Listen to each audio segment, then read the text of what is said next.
When Nüwa mended the sky, the fires faded, and the world grew quiet again. But it wasn't emptiness. It was peace. Rivers flowed, mountains stood, forests breathed. Humanity, born of clay, began to live. They built homes, planted seeds, watched the sun and moon cross the sky. The world no longer needed gods to hold it together. It began to stand on its own. But as people learned to live, new questions arose. How should we live? What is right?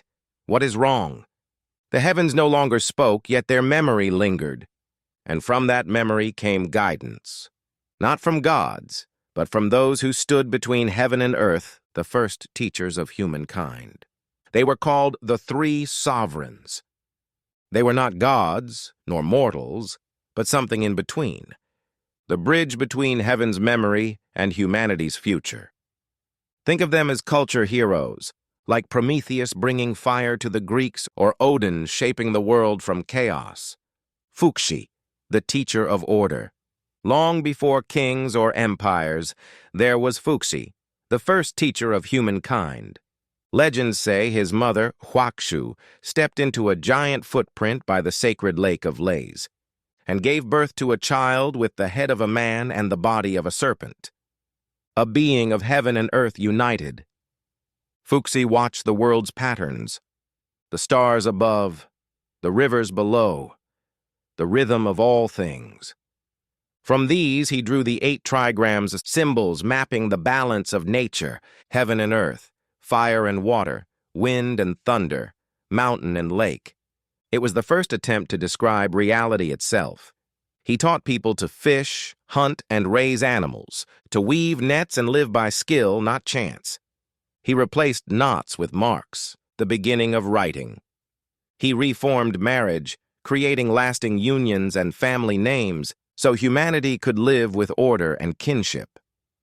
To unite the clans, Fuxi chose a single totem, the dragon, a creature of sky, land, and water. From that choice came a shared identity. And the saying still heard today, we are the descendants of the dragon. Fuxi became known as the human emperor. He turned chaos into culture and taught that knowledge, not power, is the foundation of civilization. Nüwa, the mother returns. You may remember Nüwa from our first episode, the goddess who shaped humans from clay and repaired the sky. That was the age of gods. Now she returns as one of the 3 sovereigns, not a creator, but a teacher. Linked with Fuxi, sometimes sister, sometimes partner. She completed what he began. Fuxi gave structure, Nüwa gave compassion. Together they embodied balance, order, and life. She taught people to build homes, form families, and live with care. She established the first marriage customs, ending the chaos of tribal unions and giving rise to lineage. And when disasters struck, she became the world's protector, forging stones to mend the sky, restoring harmony between heaven and earth. In myth, she was a goddess. In civilization, she became the symbol of care and responsibility. The first teacher of love and harmony. Shennong, the divine farmer. After Fuxi brought order and Nüwa gave life, came Shennong, the divine farmer, known to later generations as the Flame Emperor, ancestor of agriculture and medicine. He came from the Jiang clan along the upper Yellow River, a people who mastered fire, earning the name Yan, the Flame People. Shennong changed how humanity survived. He invented the plow and hoe, taught people to clear fields and plant the 5 grains, millet, rice, wheat, beans, and barley. He founded markets where people traded goods at midday and in peace. He introduced hemp for clothing, pottery for cooking, and the first calendars, aligning farming with the stars. But his greatest legacy was medicine. He tasted hundreds of plants, learning which healed and which harmed. Legends say he discovered tea and countless herbs, yet died tasting a poisonous plant. His courage became the foundation of Chinese medicine. The first herbal text, the classic of Shennong's Materia Medica, was named in his honor. Under his reign, humanity shifted, from wandering to settlement, from survival to civilization. He ruled by teaching people how to live with the land. Later generations paired him with the Yellow Emperor, two ancestors of one people. Thus arose the name Huaxia and the enduring phrase, descendants of Yan and Huang, the heirs of fire and earth, of wisdom and endurance. The three sovereigns had taught humanity how to live. Now came the question every civilization must face: who should lead, and by what right?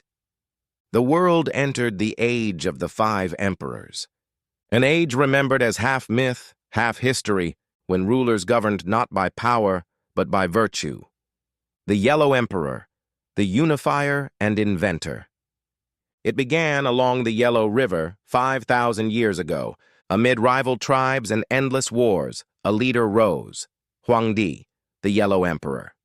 In the west ruled Huangdi, the Flame Emperor, also known as Shennong, whose influence spread south into fertile valleys. Huangdi led the northern clans of the highlands. At first they clashed, fighting for land and water, but when a new threat appeared, they chose alliance over enmity. That threat was Qiu, warlord of the Zhuli tribes from the eastern plains.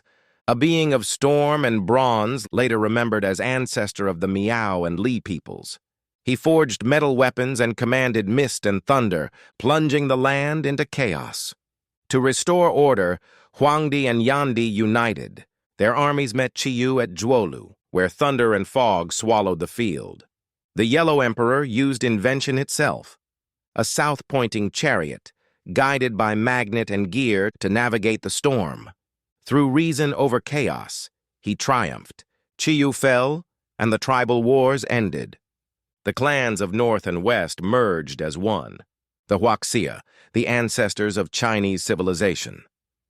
From their names came phrases still spoken today, descendants of Yan and Huang, the Huaxia people, the Chinese, Huaran.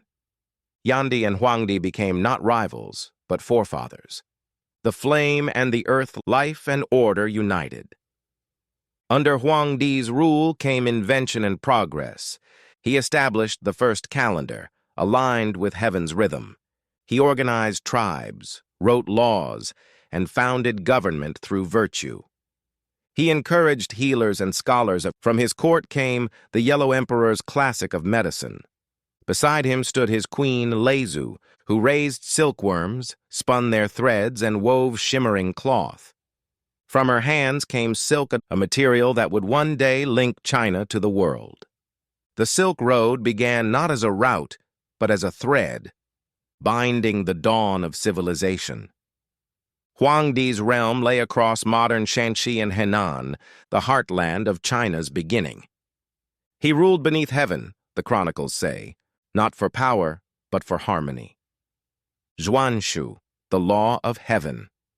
Huangdi's grandson, Zhuanxu, sought order, not in war, but in principle. He taught that heaven, earth, and humanity each have their place. Heaven rules above, earth sustains below, and humanity lives between. He ended blood sacrifices, replacing them with reverence and ritual. He built the first moral code, order through virtue, not fear. But chaos was never far. A rebel named Gonggong defied heaven and, in defeat, struck a sacred mountain, breaking one of heaven's pillars.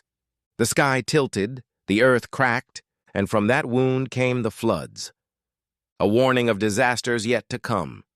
Zhuanxu restored balance and drew the line between gods and men. He taught them to seek order within themselves, the chronicles say. Emperor Ku, the cultivator of culture. After Zhuanxu came his grandson, Emperor Ku, a ruler of harmony rather than conquest. If Zhuanxu built heaven's law, Ku taught the way of humanity. He ruled the fertile central plains where countless tribes were learning to live as one. Under his reign, music and ritual became tools of unity. He organized families into clans, established ancestral rites, and taught that remembering one's forebears is a form of virtue. He observed the stars and refined the calendar linking human life with cosmic rhythm. Through his rule, the world learned that order in the heavens should be mirrored by order on earth. Emperor Yao, the sage king. When Ku passed, his son Yao took the throne. He ruled not by command, but by example. Living simply, listening before speaking. Amid floods and famine, he worked beside the people, measured rivers, and organized canals. He believed leadership was compassion in action. Yao reformed the calendar to align with the sun and stars, rewarded honesty, and taught that rulers are servants of the people. His reign became the model of virtue. He ruled by his heart, the texts say, and the world followed his example. When age came, Yao sought a successor, not by blood but by merit. He chose a humble farmer named Shun, Emperor Shun, the man of humility. Shun's family wronged him, yet he answered cruelty with forgiveness. He rebuilt their home when they burned it, shared food when they stole from him. The people saw his patience and began to follow. Yao tested him with impossible tasks: to move mountains, redirect rivers, unite strangers. Each time, Shun succeeded through integrity, not power. Yao brought him to court. Together, they ruled in harmony. When Yao abdicated, the people chose Shun as ruler. Shun governed by example, not decree. He is remembered as the emperor who perfected harmony between ruler and people, heaven and earth. When he grew old, he passed the throne not to his son, but to another man of virtue, Yu, who would tame the floods. From Shun's humility came a new idea, that virtue, not lineage, defines the right to rule. The idea that later became known as the mandate of heaven. From Huangdi's unity to Shun's humility, each ruler added a new layer to civilization. Their realms spread across the northern heartland, the Loess Plateau and Central Plains, where tribes became communities and communities became states. This age bridged myth and archaeology, standing at the dawn of the Bronze Age, circa 2000 BCE, when walled towns, bronze tools, and ritual order appeared. The beginnings of organized society. Archaeologists trace this to the early Tao culture, often seen as the cradle of the Xia dynasty. Their greatest legacy was not empire, but principle that power must serve virtue and that heaven's favor depends on justice. This belief became the mandate of heaven, that only moral rulers have heaven's right to govern. These ideals shaped all Chinese thought, a harmony between heaven and earth. Virtue as legitimacy, humanity as caretaker, not conqueror. Even today, when people call themselves descendants of Yan and Huang, they recall not gods, but ideals. The moral world their ancestors built. From myth came memory, from memory, history, and from history, civilization. The age of myth had ended. The age of humanity had begun. Along the Yellow River, villages became cities. Stone gave way to bronze. Memory became history. China was no longer imagined. It was taking form, guided by heaven and shaped by human hands. Next time, you the great and the flood, the rivers will rise again, and one man, you the great, will face the waters and build the first dynasty under heaven, the Xia. From flood and faith a nation will emerge. The story continues.